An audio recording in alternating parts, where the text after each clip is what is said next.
Siapa ya yang bilang Lumix itu kurang inovasi? Nyatanya, S1 Mark II ini adalah mirrorless pertama di dunia yang mampu merekam OpenGate 3:2 5.1K hingga 60p, bisa rekam 5.8K ProRes dan ProRes RAW HQ internally atau ke SSD, bahkan bisa backup data dari memory card ke SSD tanpa harus colok ke PC, bisa pakai profile Log C3 Arri Alexa Cinema Camera, dan bahkan 32-bit float audio. Masih bilang kurang inovasi? Tonton dulu video ini sampai kelar, habis itu nilai aja sendiri.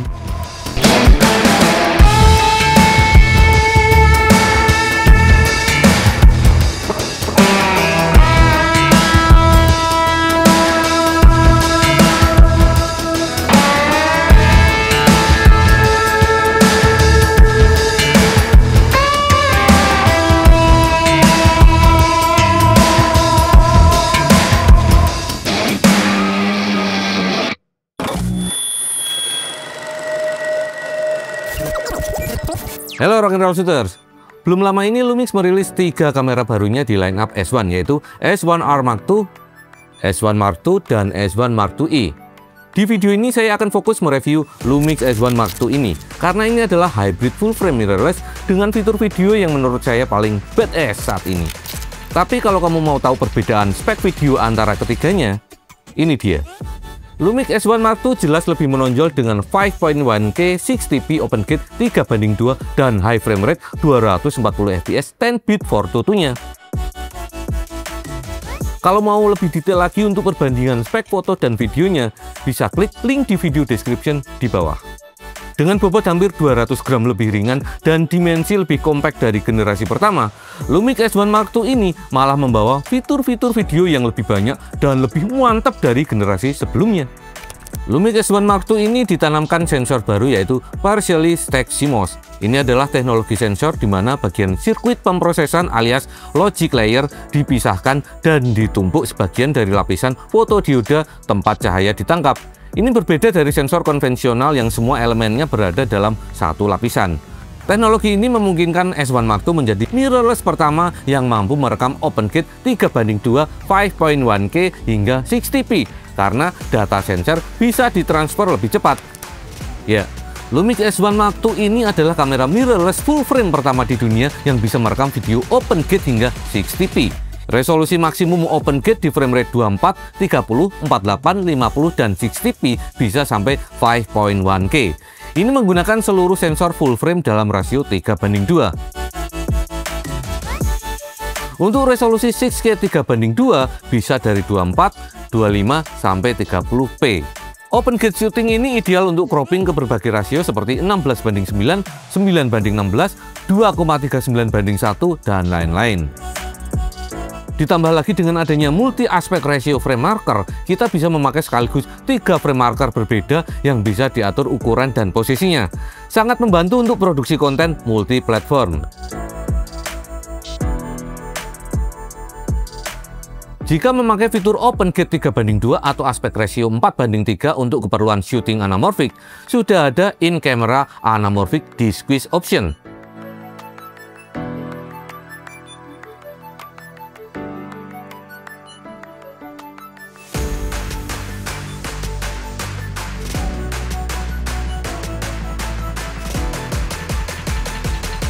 Terima kasih untuk DWR Rental yang sudah meminjamkan lensa anamorphic di Zio Film Pavel ini. Kalau teman-teman mau sewa lensa anamorphic atau peralatan syuting lainnya, DWR Rental ini lengkap banget.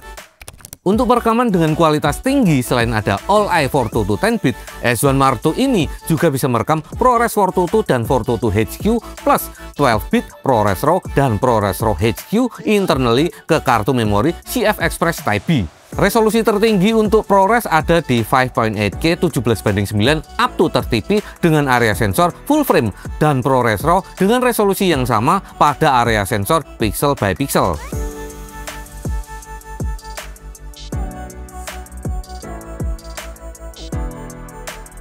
Dan bisa merekam ProRes Cinema 4K 17:9 up to 60p full sensor dan ProRes RAW dalam pixel by pixel area. Dan jangan khawatir soal overheating issue ya. Di bodi yang lebih compact dari generasi sebelumnya, ini malah sudah ada cooling fan-nya. di S1 yang lebih gede malah nggak ada. Kalau mau format RAW lain, S1 Mark II ini juga sudah support HDMI RAW Data Out. Karena saya punya Blackmagic Video Assist 12G monitor recorder, saya bisa merekam 6K OpenGate 3:2 up to 30p dan 5.7K up to 60p dan full frame sensor. Untuk high frame rate recordingnya di format ProRes bisa merekam sampai 120p dalam resolusi Full HD. Tapi jika memakai format perekaman MOV dan mengubah sistem frekuensi ke NTSC atau Cinema 24Hz, bisa merekam 4K atau Cinema 4K sampai 120p full sensor dengan crop di sekitar 1,24 kali di 4K UHD dan 1,17 kali di Cinema 4K atau 4K DCI. Untuk 4K atau Cinema 4K di 60p sudah tidak ada crop sama sekali. Full sensor area sama seperti di format ProRes. Dan jika memakai mode SNQ pada record quality Full HD 4:10 bit bisa merekam sampai dengan 240 fps dengan sedikit crop pada 1,21 kali. Di mode SNQ untuk 4K 120 fps-nya entah kenapa tidak bisa 16:9 atau DCI, tapi pakai aspek ratio CS4K yaitu CinemaScope 2,4:1 yang memanjang seperti ini. Padahal di Lumix S1 Air Mark II bisa. Semoga di next firmware update bisa diperbaiki ya. Untuk saat ini kalau mau shoot 120 fps pakai mode canvas frame rate di 120p di sistem frekuensi NTSC atau Cinema 24Hz. Jadi harus di slow down di pos. Untuk mendukung perekaman dengan resolusi dan bitrate tinggi seperti ProRes dan ProRes RAW HQ yang bitrate tertingginya bisa sampai 3,5 Gbps, Lumix S1 Mark II ini selain mendukung slot memory card SDHC UHS-2 juga dilengkapi dengan slot CF Express Type B. Jika menurutmu harga CF Express Type B berkapasitas besar harganya masih terlalu mahal, tenang, ada fitur USB-C to SSD recording. Ya, Lumix S1 Mark II bisa merekam langsung ke SSD lewat USB-C dan sekarang bisa sekaligus merekam proxy ke SD card secara bersamaan.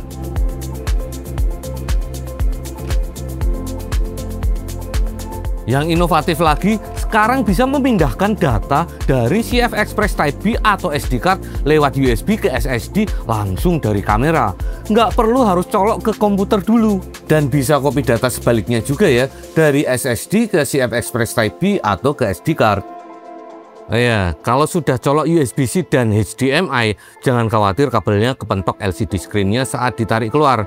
Karena seperti pada Lumix S1H atau GH7, S1 Mark II ini dilengkapi dengan Tilt and Free Angle LCD atau disebut juga Dual Axis Articulating Screen.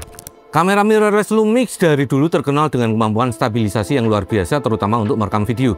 Dan makin mantap lagi, sekarang ada fitur Cropless IS. Apa itu? Ini adalah kemampuan kamera untuk menstabilisasi gambar tanpa melakukan crop pada frame saat merekam video, khususnya dalam mode Active IS. Umumnya, saat kamera mengaktifkan stabilisasi elektronik atau EIS untuk membantu meredam guncangan, sistem akan memotong sedikit area gambar alias crop untuk memberikan ruang stabilisasi digital. Tapi di Lumix S1 Mark II, saat menggunakan Cropless IS, kamera tetap memberikan stabilisasi efektif tanpa memotong frame. Sehingga field of view tidak berubah, komposisi tetap utuh, dan tidak ada penurunan kualitas gambar akibat digital zoom. Anyway, fitur ini hanya akan aktif kalau pakai lensa Lumix S-Series ya. Dan jika kamu syuting handheld dengan lensa anamorphic, S1 Mark II ini sudah dilengkapi dengan fitur Anamorphic Image Stabilizer. Kamu pasti tahulah ya, kalau lensa anamorphic menghasilkan gambar yang terkompres atau squeeze secara horizontal saat direkam, lalu di-de-squeeze saat editing. Nah, jika stabilizer biasa digunakan saat pakai lensa anamorphic, kamera bisa salah menginterpretasi gerakan karena aspek rasio dan distorsinya berbeda. Nah, Anamorphic IS Mode akan mengkalibrasi pergerakan sensor agar sesuai dengan karakteristik khas lensa anamorphic, sehingga hasil stabilisasinya tetap smooth dan tidak bikin efek distorsi jello. Sensor CMOS partially stacked plus sistem phase hybrid autofocus dengan 779 titik fokus di S1 Mark II menghasilkan performa autofocus yang mantep banget, bahkan dalam kondisi yang challenging seperti saat backlight, low light scene, atau subjek yang kecil. Teknologi AI-nya juga sudah diimplementasikan untuk mendeteksi mata dan wajah manusia dengan lebih akurat meskipun wajah subjek dimiringkan atau sebagian terhalangi. Type of subject yang bisa kita set untuk automatic detection-nya selain manusia bisa dipilih ke hewan, mobil, sepeda motor atau sepeda, kereta api, dan pesawat terbang.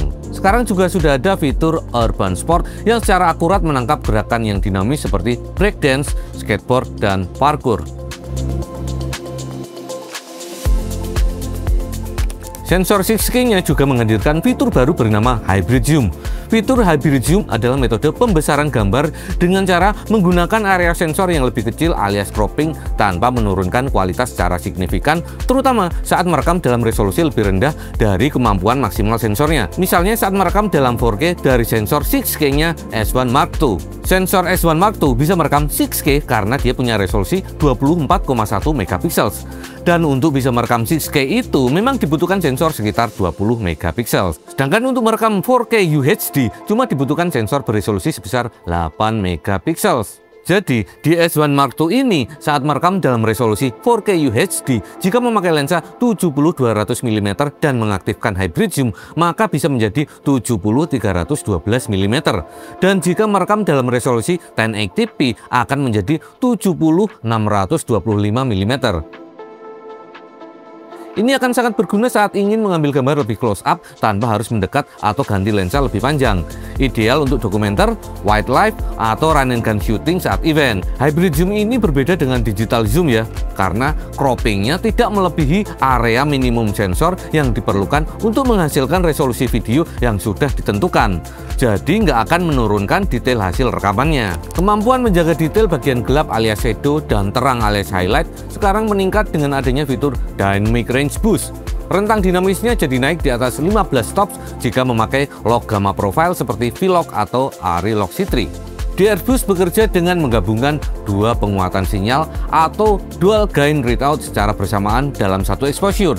Gain rendah dari low ISO circuit menangkap highlight dan gain tinggi dari high ISO circuit untuk menangkap shadow. Hasilnya adalah gambar yang lebih flat saat direkam, tapi semakin banyak informasi shadow dan highlight yang akan meminimalisir clipping highlight dan crossing shadow.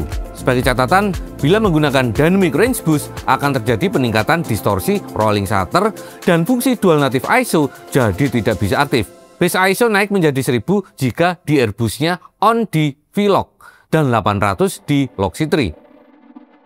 Ngomongin fitur dual native ISO, di Lumix S1 Mark II ini terlihat improvement pada high ISO performance yang cukup signifikan dari generasi sebelumnya.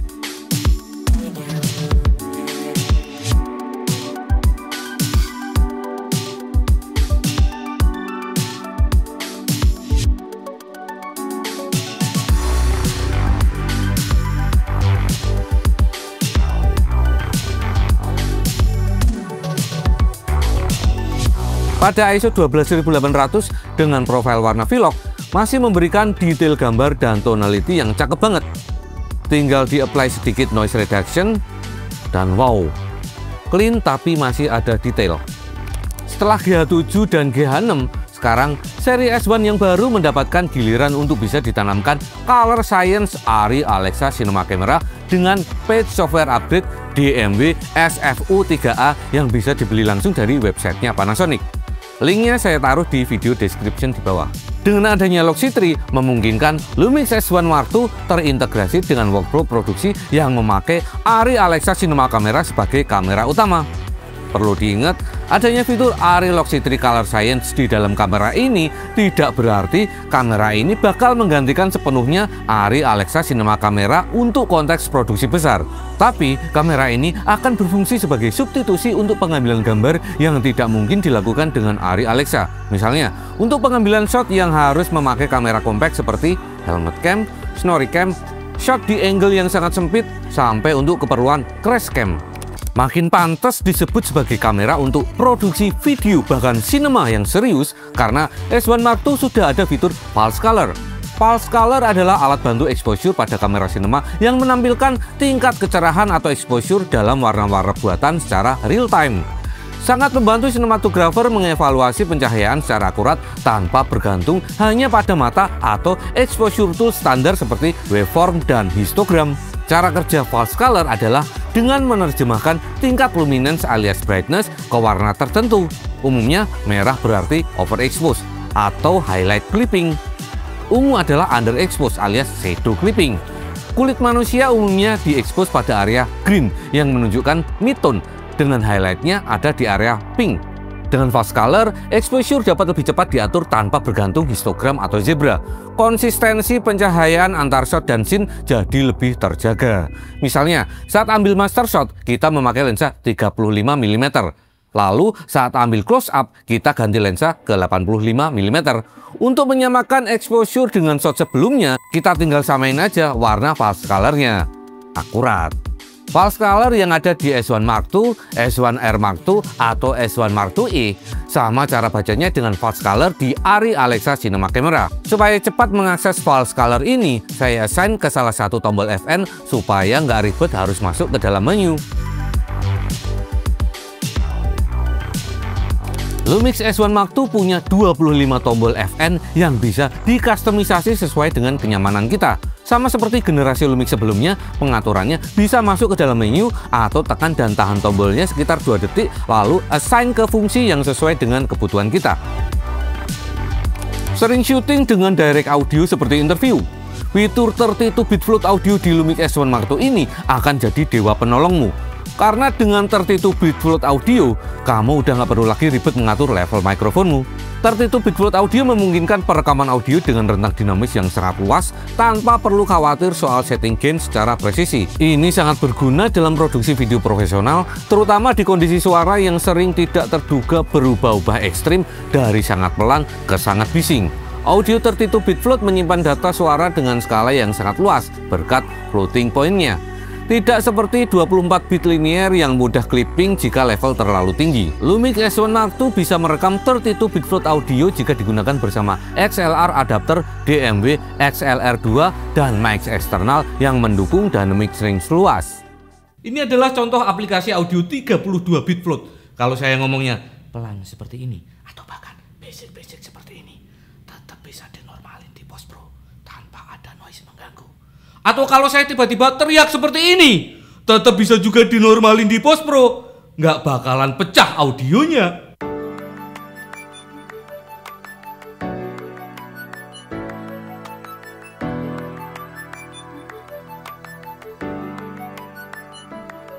Ini adalah contoh aplikasi audio 32-bit float. Kalau saya ngomongnya pelan seperti ini atau bahkan basic seperti ini, tetap bisa dinormalin di post pro tanpa ada noise mengganggu.